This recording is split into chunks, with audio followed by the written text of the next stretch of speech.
Hey folks, Tom Bell here with your Diz Daily Fix for Wednesday, June 20th, 2018. Here's what's happening today. The Walt Disney Company has responded to Comcast's offer for 21st Century Fox assets with a new offer of their own. Disney's new bid to purchase the majority of Fox is $71 billion. Under the amended agreement, Fox shareholders can elect to receive either cash or shares of Disney stock now that Disney has secured financing for the cash portion of the acquisition.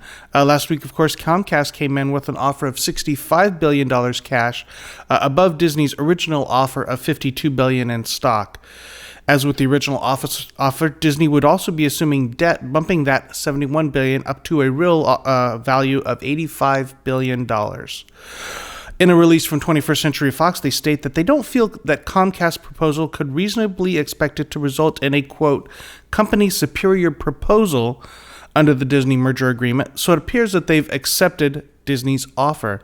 The Fox shareholder meeting that was scheduled for July 10th has been postponed in light of the updated offer and will be rescheduled. We'll keep an eye on that for you.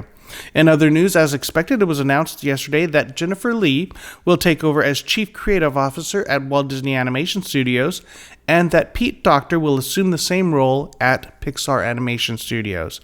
This comes after John Lasseter said he would. This comes after John Lasseter, a Chief Creative Officer at both studios, announced that he would be stepping down at the end of the year. Lee joined Walt Disney Animation Studios in 2011 as a co-writer on Wreck-It Ralph. She directed the box office smash Frozen and is producing Frozen 2 and Wreck-It Ralph 2 Ralph Breaks the Internet. Docter has been with Pixar from the beginning as a supervising animator on Toy Story. He directed Up and Inside Out and produced Monsters, Inc. and Brave.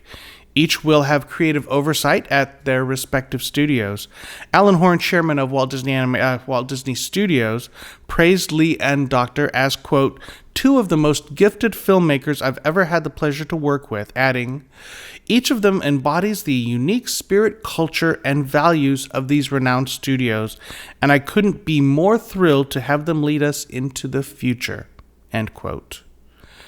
Finally today, the Anaheim City Council has voted to add a ballot measure to the November election that would force large employers that accept city subsidies, including the Disneyland Resort, to pay a, quote, living wage.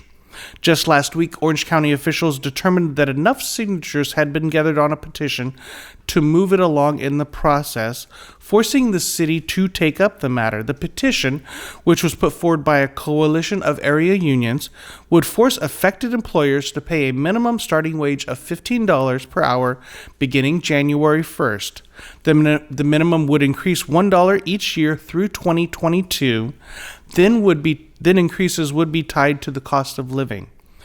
The council could have called for an environmental impact report study, but the consultant would have had just 30 days to complete that study. Mayor Tom Tate said, quote, I think we are better off doing no report than a wrong report. The council voted 4-3 in a close vote to forgo the study and put the measure directly on the ballot.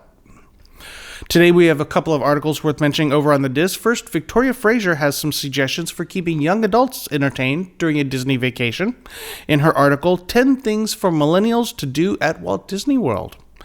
You'll also want to check out this week's installment of her new staff column series. In today's It's Not the Size of the Castle, I ask the question, is Disneyland becoming too adult? You can find my thoughts and Victoria's article over at wdwinfo.com. Trending on the Disboards today is a thread from Princess Lynn, who's noticed some changes to room categories when she's booking a vacation for her family of 5 at Port Orleans Riverside.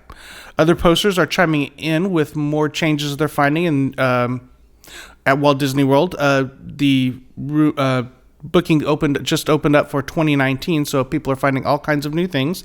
You'll find the thread New Room Categories for 2019 in the Disney Resorts forum at disboards.com. In the weather tomorrow, it's going to be afternoon thunderstorms with a high of 91, low of 76 in Orlando. Sunny skies in Anaheim with a high of 83 and a low of 63. You can find links to all of these stories and more on our Daily Fix main page at wdwinfo.com/dailyfix. That's going to do it for me today, but be sure to join us again tomorrow for the next installment of the Diz Daily Fix. Have a great day.